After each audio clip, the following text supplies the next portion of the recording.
Madam ನೋಡಿ, first of all ರಾಜಕೀಯದವರು ಇದ್ರ ಕಡೆ ಗಮನ ಕೊಡಬೇಕು. ಯಾಕಂದ್ರೆ ಇವತ್ತು ಸಿಲಿಂಡರ್ ರೇಟ್ ಜಾಸ್ತಿ ಆಗ್ತಿದೆ, ತುಂಬಾ ಜನ ಕಷ್ಟ ಪಡ್ತಾ ಇದ್ದಾರೆ, ಎಷ್ಟೋ ಹೋಟ್ಲುಗಳು ಮುಚ್ಚೋಗಿದೆ.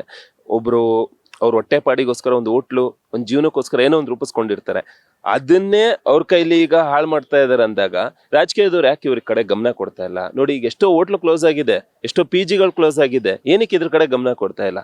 ಈಗ ನೋಡಿ, ಪೆಟ್ರೋಲ್ ರೇಟ್ ಜಾಸ್ತಿ ಆಗಿದೆ, ಡೀಸೆಲ್ ರೇಟ್ ಜಾಸ್ತಿ ಆಗಿದೆ. ಹಿಂಗಾದ್ರೆ ನಮ್ಮಂತ ಬಡವ್ರು ಎಲ್ಲೋಗ್ಬೇಕು? ತುಂಬಾ ಜನ ಬಡವ್ರು ಇದಾರೆ ಇಲ್ಲಿ, ಬರೀ ಶ್ರೀಮಂತರಷ್ಟೇ ಕಾಣೋದಲ್ಲ, ತುಂಬಾ ಜನ ಬಡವ್ರು ಇದಾರೆ. ಅವ್ರ ಬಗ್ಗೆ ನೋಡ್ಬೇಕು ಎಲ್ಲರೂ. ಯಾರು ನೋಡ್ತಾ ಇಲ್ಲ, ಬಡವ್ರ ಬಗ್ಗೆ ಯಾರು ತಲೆನೇ ಕೆಡ್ಸ್ಕೊಂತ ಇಲ್ಲ. ನಾನು ಹೇಳೋದು, ಒಳ್ಳೇದ್ ಮಾಡಿ, ಏನ್ ಮಾಡ್ಬೇಕು ಜನಕ್ಕೆ ಒಳ್ಳೇದ್ ಮಾಡ್ತಾ ಹೋಗಿ. ರೇಟ್ ಎಲ್ಲ ಕಮ್ಮಿ ಮಾಡಿ, ಸಿಲಿಂಡರ್ ಫಸ್ಟ್ ಆಫ್ ಆಲ್ ಮನೆಗಳಿಗೆ, ಹೋಟೆಲ್ಗಳಿಗೆ ಎಲ್ಲ ಒಳ್ಳೊಳ್ಳೇದು ಕಮ್ಮಿ ಮಾಡ್ಬಿಟ್ಟು ಅವ್ರಿಗೆ ಸಿಲಿಂಡರ್ ಕೊಡ್ಸೋ ತರ ಮಾಡಿಸಿ. ಈ ತರ ನಾನು ಕೇಳ್ಕೊಂತೀನಿ. ಸರ್, ಮೋದಿ ಅವರೇ ಬಂದು ಒಂದು ದಿನ ಹೇಳ್ತಾರೆ ಪಬ್ಲಿಕ್ ಟ್ರಾನ್ಸ್ಪೋರ್ಟ್ ನ ಯೂಸ್ ಮಾಡಿ, ಗೋಲ್ಡ್ ತಗೊಳ್ಳೋದನ್ನ ಕಡಿಮೆ ಮಾಡಿ ಅಂತೆಲ್ಲ ಒಂದಷ್ಟು ಸಜೆಷನ್ ಕೊಡ್ತಾರೆ. ಅದು ವರ್ಕೌಟ್ ಆಯ್ತಾ ಇಲ್ವಾ? ಏನು ಮುಂದಕ್ಕೆ ಏನಾಗುತ್ತೆ ಪರಿಸ್ಥಿತಿ? ಮೇಡಮ್, ನಿಜ ಹೇಳ್ಬೇಕಂದ್ರೆ ನಾವು ಗೋಲ್ಡ್ ಸ್ಮಿತ್, ಅಂದ್ರೆ ನಾವು ಕೊಂಕಣಿಸು. ನಮ್ಮ ಅಣ್ಣ ಎಲ್ಲ ಬಂಗಾರ ಕೆಲಸನೇ ಮಾಡೋದು. ಗೋಲ್ಡ್ ಎಲ್ಲ ನಮಗೆ ಗೊತ್ತಿದೆ ವ್ಯಾಲ್ಯೂ ಏನಂತ. ಸ್ಟಾರ್ಟಿಂಗ್ ಒಂದು 15 ಇಯರ್ಸ್ 20 ಇಯರ್ಸ್ ಬ್ಯಾಕ್ ಗೋಲ್ಡ್ ತೊಗೊಂಡಿದ್ದವರು ಇವತ್ತು ಕೋಟ್ಯಾಧೀಶ್ವರ ಆಗಿದ್ದಾರೆ. ಓಕೆನಾ?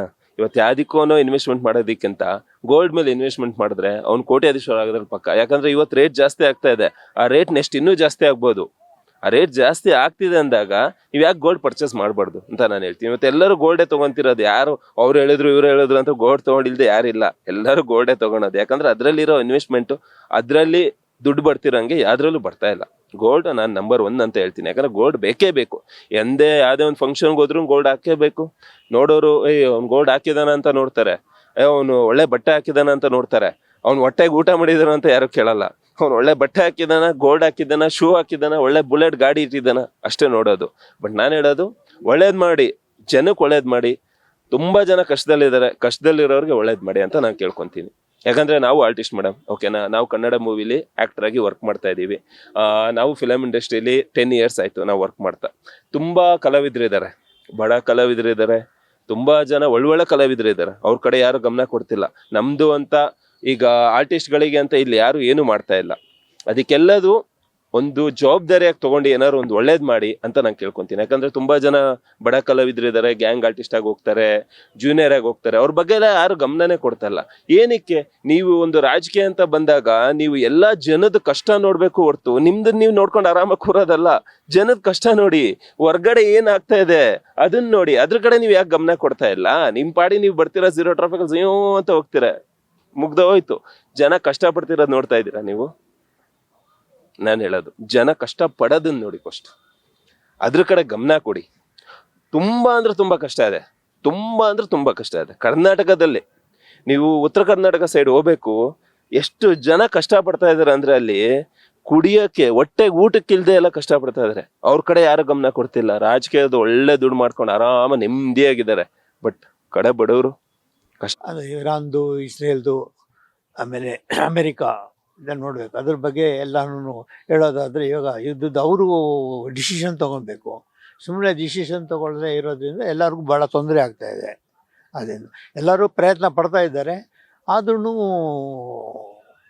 ಅದಕ್ಕೆ ಇನ್ನೂ ರಿಸಲ್ಟ್ ಬಂದಿಲ್ಲ. ಅದಕ್ಕೆ ಇನ್ಮೇಲೆ ಇನ್ನೊಂದು 2-3 ತಿಂಗಳು ಡಿಸೈಡ್ ಆಗ್ಬೋದು ಅಂತ ಕಾಣುತ್ತೆ. ಸರ್, ಒಂದೇ ತಿಂಗಳಲ್ಲಿ ಒಂದ್ಸರಿ ಏರಿಕೆ ಆಗಿದ್ರೆ ನಡೀತಿತ್ತು, 4-5 ಸರಿ. ಬಟ್ ಇದೇನಾಗುತ್ತೆ, 4 ಸರಿ ಇದೆ ಅಂದರೆ ಅವ್ರು ಏನು ಮಾಡ್ತಾರೆ, ಒಂದು ಕ್ಯಾಲ್ಕುಲೇಷನ್ ಇರ್ತೈತೆ, ಅದ್ರ ಪ್ರಕಾರ ಹೋಗ್ತಾ ಇರ್ತಾರೆ. ಅವ್ರು ಟ್ಯಾಬ್ಲೇಷನ್ ಇರ್ತಲ್ವ, ಅದ್ರ ಮೇಲೆ ತಾನೇ. ಎಲ್ಲರೂ ಓದಿರೋರೇ ಇವಾಗ, ಯಾರೇನು ವಿದ್ಯಾವಂತರು ಇಲ್ದಿರೋ, ಎಲ್ಲರೂ ಓದಿರೋ ವಿದ್ಯಾವಂತರು, ಅವರು ತಿಳ್ಕೊಬೇಕಾಗುತ್ತೆ ಹೇಗೆ ಅಂತ, ಅಲ್ವಾ? ಸರ್, ಮುಂದೆ ಇದೇ ರೀತಿ ಆದ್ರೆ ಯಾವ ಚಾನ್ಸಸ್ ಬರುತ್ತೆ? ಬಟ್ ಮುಂದೆ ಮತ್ತು ಇದು ಅನಾವಶ್ಯವಾಗಿ ಆಗಿರೋದ್ರಿಂದ ಯಾರೇನು ಮಾಡೋಕ್ಕಾಗ್ತಲ್ಲ. ಅವ್ರಿಗೆ ಇವ್ರು ಇಂಡಿಯನ್ ಕೈನಲ್ಲಿ ಏನೂ ಇಲ್ಲ, ಮೋದಿ ಕೈನಲ್ಲಿ ಎಲ್ಲಿದೆ? ಅದು ಇರೋದು ಇವ್ರ ಕೈನಲ್ಲಿ, ಅದು ಅಮೇರಿಕಾ ಆ್ಯಂಡ್ ಇಸ್ರೇಲು, ಇರಾನ್ 3 ಕಡೆ. ಅದಕ್ಕೆ ಬೇರೆ ದೇಶಗಳೆಲ್ಲ ಸಪೋರ್ಟ್ ಮಾಡಿ ಪ್ರಯತ್ನ ಪಡ್ತಾ ಇದ್ದಾರೆ. ನೋಡೋಣ ಏನಾಗುತ್ತೋ. ನೀವೇನು ಸಜೆಸ್ಟ್ ಮಾಡ್ತೀರಾ ಗವರ್ಮೆಂಟ್ಗೆ? ನಾವೇನು ಸಜೆಸ್ಟ್ ಮಾಡೋಕ್ಕ, ನಾವು ಸಜೆಷನ್ ಯಾರು ತೊಗೊಳ್ತಾರೆ? ನಮ್ಮ ಸಜೆಷನ್ ಎಲ್ಲನೂ ಹೇಳೋಕ್ಕಿದ್ರೆ ಯುದ್ಧದ ಬಗ್ಗೆ ಶಾಂತಿಯುತೆಯಿಂದ ಆಗಿ ಯುದ್ಧ ನಿಲ್ಲಿಸ್ಬಿಟ್ಟು ಜನಗಳು ಅನುಕೂಲ ಆಗುತ್ತೆ ಅಷ್ಟೇ. ದಿಸ್ ಈಸ್ ಬಿಯಾಂಡ್ ಅವರ್ ಇದು ಅಷ್ಟೇ, ನಮ್ಮ ಕೈಲಿರೋದಲ್ಲ ಇದು. ಇಂಟರ್ನ್ಯಾಷನಲ್ ಮಾರ್ಕೆಟ್ ಅಷ್ಟೊಂದು ಫ್ಲಕ್ಚುಯೇಷನ್ಸ್ ಇರಬೇಕಾದ್ರೆ definitely we have to cooperate. ತಿಂಗಳಲ್ಲಿ 4-5 ಬಾರಿ ಎಲ್ಲ ಪ್ರೈಸ್ ಹೈಕ್ ಆಗಿದೆ. ಏನು ಮಾಡೋಕ್ಕಾಗ್ತಿಲ್ಲ ಅಲ್ಲಮ್ಮ. Any solution you can suggest? No. We don't have any other alternative. We have to live with it ಅಷ್ಟೇ ಅಲ್ವಾ? ಸರ್ ಅದು ನಾವು ದಿನನಿತ್ಯ ಯೂಸ್ ಮಾಡೋ ಎಲ್ಲಾ ರೇಟು ಕೂಡ ಜಾಸ್ತಿ ಆಗುತ್ತೆ. ನೀನು ಪೆಟ್ರೋಲ್ ಡೀಸೆಲ್ ಜಾಸ್ತಿ ಆದರೆ ಎಲ್ಲ ಟ್ರಾನ್ಸ್ಪೋರ್ಟೇಷನು ಜಾಸ್ತಿ ಆಗುತ್ತೆ. Naturally everything will go up. Sir ಸಾಮಾನ್ಯ ಜನರ ಮೇಲೆ ಹೊಡೆತ ಬೀಳ್ತಿದೆ. ಡೆಫಿನೆಟಾಗಿ ಬೀಳುತ್ತೆ. ಅದಕ್ಕೆ they have to find a way to earn more. ನಾವೇ ಏನು ಸ್ವಲ್ಪ ಅಡ್ಜಸ್ಟ್ ಆಗಬೇಕು. ಇಲ್ಲಾರ ನಮ್ಮ ಖರ್ಚುಗಳು ಕಮ್ಮಿ ಮಾಡ್ಕೋಬೇಕು, ಇಲ್ದಾರ ಸ್ವಲ್ಪ ಅರ್ನ್ ಜಾಸ್ತಿ ಮಾಡ್ಕೋಬೇಕು. ಎಲ್ಲ ಗೌರ್ಮೆಂಟ್ ಮೇಲೆ ಡಿಪೆಂಡ್ ಆಗೋಕ್ಕಾಗಲ್ಲ. ಗೌರ್ಮೆಂಟ್ ಮೇಲೆ ಡಿಪೆಂಡ್ ಆಗಿ ಎಲ್ಲಿ ಮಾಡೋಕ್ಕಾಗುತ್ತೆ? ಅವ್ರು ಕದಿಯೋದ್ರಲ್ಲೇ ಆಗೋಗುತ್ತೆ ಅವ್ರಿಗೆ ಟೈಮು. ಅವ್ರಿಗೆ ನಮ್ಗೆಲ್ಲಿ ಮಾಡ್ತಾರೆ ಅವರು. ಸರ್ ಗವರ್ಮೆಂಟ್ ಕೂಡ ಹೇಳಿದೆ ಗೋಲ್ಡ್ ಬೈ ಮಾಡೋದು ಕಡಿಮೆ ಮಾಡಿ. ಅದು that's not a solution at all. That's not a solution. It's only temporary thing. Use ಮಾಡಿ ಅದು that's a good thing. But only thing is public transport ಇರಬೇಕಲ್ಲ. ಈಗ ನಾನು ಇಲ್ಲ ಸದಾಶಿವ ನಗರಲ್ಲಿದ್ದೀನಿ. Which public transport I can take? ಬಸ್ಸಲ್ಲಿ ಹೋಗೋಕ್ಕಾಗಲ್ಲ. ನಮ್ಮ ಏಜ್ ಆ್ಯಂಡ್ ಇದು. Secondly the nearest for me metro is Malleshwaram metro mall. I mean Mantri mall. So it's not possible. ಅವರು ಫುಲ್ಲಾಗಿ ಅರೇಂಜ್ ಮಾಡಿಬಿಟ್ಟು ಹೇಳಿದ್ರೆ ಬೆಟರು.